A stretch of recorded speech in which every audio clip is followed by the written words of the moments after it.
The microphone screeched slightly as my father stepped up to the center of the stage, his eyes locking onto mine with unmistakable malice. He held up the tattered, yellowed bankbook that my grandfather had, surreptitiously pressed into my palm only moments earlier. Without a shred of hesitation, he mocked the old man's final gift before tossing it directly into a silver basin filled with melting ice and expensive champagne. The elegant wedding guests erupted into cruel laughter, but I did not shed a single tear or scream in frustration. Instead, I plunged my bare arm into the freezing water, ruining the lace sleeves of my bridal gown to retrieve those soaked pages, and walked out of the venue forever. 3 days after that humiliating spectacle, I found myself standing inside the grand lobby of the First National Bank in downtown Boston. The towering marble pillars and quiet murmurs of wealthy clients offered a sharp contrast to the chaotic family drama I had left behind at the estate. I carried the damp passbook inside a clear plastic storage bag, its wrinkled edges still smelling faintly of sour champagne. To anyone else, it looked exactly like the worthless piece of garbage my father claimed it was. At 29 years old, I had spent my entire life perfecting the art of being completely invisible to the wealthy elites who surrounded me. Working long shifts as a trauma nurse had taught me how to remain perfectly calm while chaos erupted all around me.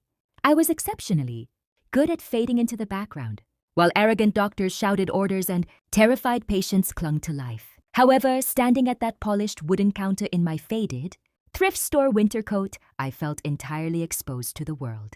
I quietly slid the plastic bag across the counter and informed the young teller that I needed to verify the current balance of the account. The girl looked at the damp object with an expression of mild disgust, lifting it with just 2 fingers as she began typing. The young clerk tapped away at her keyboard, clearly expecting the screen to display an error code or perhaps a balance of absolute 0. Suddenly, her fingers froze entirely over the keys, and the bored expression vanished from her face. She leaned in dangerously close to the monitor, all the color draining from her cheeks as her eyes widened in complete disbelief. She looked up at me and whispered that I needed to stay exactly where I was, while she fetched a manager. Within less than a minute, the regional director emerged from the back offices, dressed in a flawless tailored suit and breathing heavily as he approached me. The banking executives did not pay any attention to my cheap clothing or my disheveled appearance. They looked at me with an expression of profound reverence, treating me as though I were a long-lost monarch returning to claim a forgotten kingdom.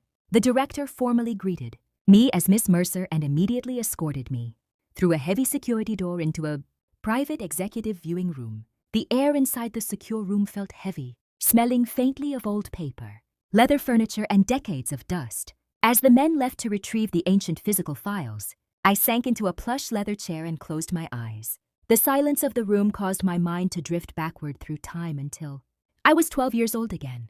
I was kneeling on the cold floor of my father's private study, desperately scrubbing a dark stain out of the expensive rug. Richard sat in his high-backed armchair, slowly swirling a glass of expensive scotch while he watched my frantic movements with absolute amusement. He had spilled the dark liquid entirely on purpose, fully enforcing his favorite household rule that women were born to serve, while men were born to conquer. My brother Hunter lounged carelessly on the nearby sofa, completely ignoring my struggle as he played a video game. My father never needed to raise his voice to inflict deep psychological damage on the people around him. He thoroughly enjoyed having an audience for his daily acts of cruelty, finding immense joy in watching the happiness drain completely from my young eyes. When my elderly grandfather, Samuel, walked into the room and tried to help me up, Richard's voice turned into a razor-sharp whip. He threatened to place the old man in the cheapest state-run nursing home by morning if he dared to interfere with my punishment. I kept scrubbing until my small knuckles bled, believing back then that my only value lay in my endurance. The heavy metallic echo of the security vault door swinging open pulled me violently back into the present moment. I opened my eyes and took a deep breath, recognizing that I was no longer that helpless little girl trapped in the study. The regional director carefully placed a massive, yellowed file on the table and explained that my grandfather had done something extraordinary in 1982. Instead of standard savings, Samuel had established a specialized trust, investing heavily in the earliest stages of massive technology giants like Apple and Microsoft. Every single dividend had been automatically reinvested into the portfolio, remaining entirely untouched for 4 decades. The executive slowly turned the official documentation toward me, pointing directly at the bottom line of the financial summary. The current legal balance of the trust, which belonged entirely to me following my grandfather's passing, was $12,400,000. I stared at the bold black numbers on the pristine white paper, completely stunned by the sheer magnitude of the fortune. My mind immediately raced back to the image of the silver champagne bucket at my wedding reception. My arrogant father had held a literal fortune in his hands and thrown it away because he was too blind to look inside. I cleared my throat and asked the director if there were any other beneficiaries or names listed anywhere on the paperwork. He shook his head definitively, confirming that the entire asset belonged exclusively to me and required no external approvals. I reached out and gently touched the wrinkled edges of the ruined passbook, realizing its true purpose. This inheritance was not just a life-changing amount of money, it was a devastating weapon of absolute destruction. For the very first time in my entire existence, I knew exactly where to aim the incoming blow to inflict the maximum amount of damage. When I finally returned to our small apartment, my husband, Luke, did not look up from his workstation immediately.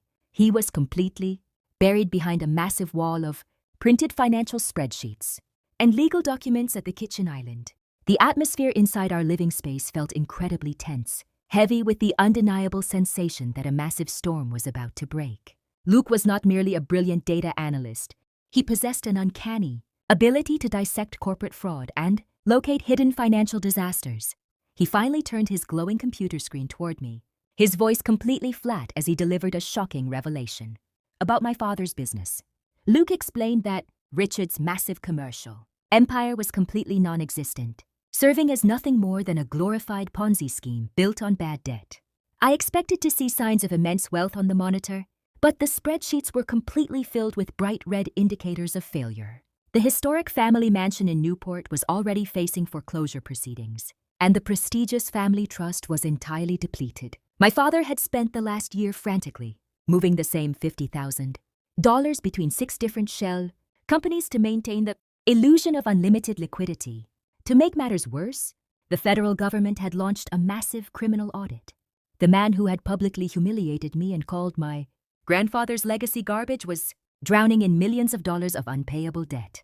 He desperately needed a massive influx of clean cash to avoid spending the rest of his life inside a federal penitentiary. Suddenly, my cell phone began buzzing on the counter, displaying my father's name across the digital screen. I immediately placed the call on speakerphone while Luke stopped typing to listen closely to the conversation.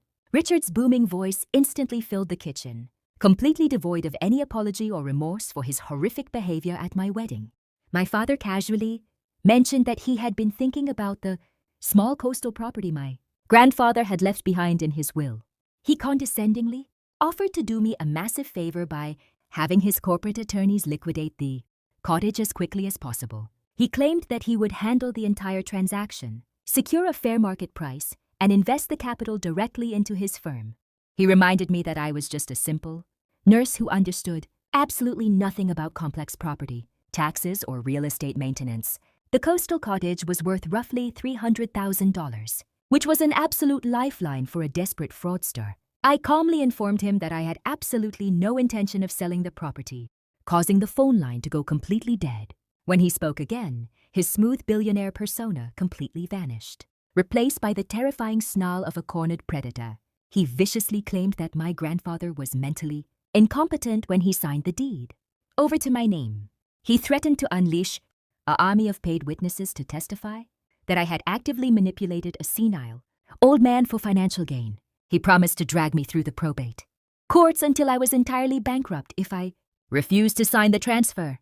I told him that I understood the situation perfectly, prompting him to hang up the phone without another word. Luke looked over at me and flashed a cold, sharp smile that perfectly matched the icy determination blooming in my chest. Richard truly believed that he was bullying a helpless, frightened daughter into absolute submission. He had absolutely no idea that his desperate threats had just handed us the perfect blueprint for his own public destruction. We spent the next 24 hours in total silence, allowing his financial desperation to fester while we meticulously prepared our trap. Instead of hiring a high-powered defense attorney to fight the property dispute, we utilized a professional designer to construct a flawless portfolio. When I finally dialed my father's number the following evening, I delivered the most convincing theatrical performance of my life. I intentionally forced my voice to tremble, perfectly channeling the terrified 12-year-old girl who used to cower in his study. I apologized for my previous attitude and told him that I had made a shocking discovery. At the local bank, I revealed that the old passbook was not empty, causing him to stop breathing on the other end. The pure, unadulterated greed practically leaked through the phone line as he demanded to know the exact amount hidden in the account. I breathlessly told him that the balance was over $12 million, crying out that the bank managers were threatening federal audits. I played the role of a naive, panicked child who was completely terrified of facing massive capital gains taxes from the government. He swallowed the bait instantly, fully believing that I was far too stupid and weak to handle that amount of wealth.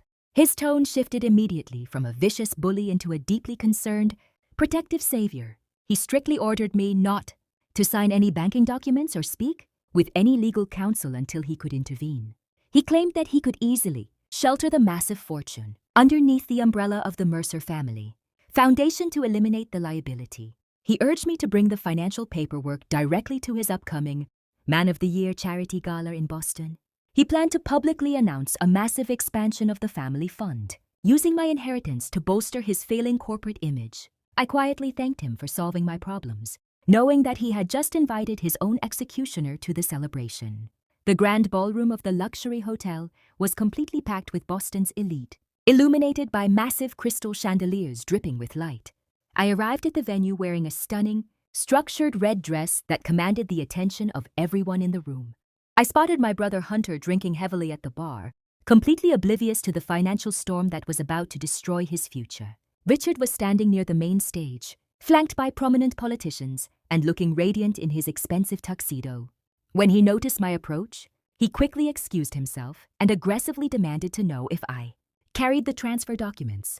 I handed him a sleek blue leather folder, which he instantly snatched from my grasp with trembling, greedy fingers.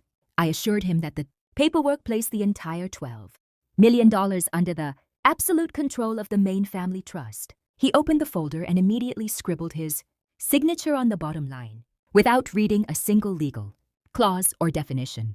His immense arrogance blinded him to the fact that the document was actually an official affidavit of historical management and sole liability. He handed the folder back and dismissively ordered me to find a seat in the very back of the room.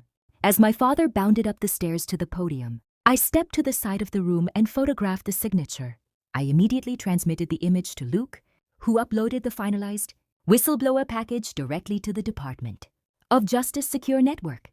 Moments later, Richard announced a historic $12 million expansion of his foundation to the roaring applause of 500 high-profile guests. He was actively confessing to the ownership of fraudulent funds in real time, completely unaware that he was reading his own criminal charges. Suddenly, the massive LED screen behind the podium flickered violently, replacing his corporate logo with a federal asset seizure notice. The thunderous applause collapsed into an absolute, deafening silence as 6 armed federal agents burst through the main ballroom doors. The lead investigator marched down the center aisle and loudly ordered my father to step away from the microphone immediately. Richard frantically screamed into the microphone, demanding to know if they realized his social standing, but the agents remained completely unfazed. They informed him that he was officially under arrest for signing a document, accepting full responsibility for decades of offshore tax evasion. As the handcuffs snapped shut around his wrists, he spun around and wildly accused me of setting a trap. The absolute chaos escalated further when I retreated to the private VIP suite, only for my brother Hunter to slam the door behind us. His face was completely purple, with rage as he brandished a sharp steak knife from a nearby catering tray. Lunging toward me, Luke instantly stepped into the path of the blade, catching my brother's wrist with terrifying speed and twisting it until the bone snapped. The weapon clattered harmlessly across the floor just as federal agents kicked the door open to restrain my sobbing brother. Hunter was not crying from the physical pain of his injury, but from the sudden realization of his complete irrelevance. Several weeks have passed since that faithful night, and the morning air at my coastal cottage smells beautifully of salt water and fresh coffee. I have spent my days repairing the ancient roof and clearing away the overgrown ivy, finally transforming the property into a true home. My father was officially denied bail due to his massive flight risk, and his entire fraudulent empire has been completely liquidated. My brother accepted a federal plea deal, ensuring that no massive inheritance awaits him in the future.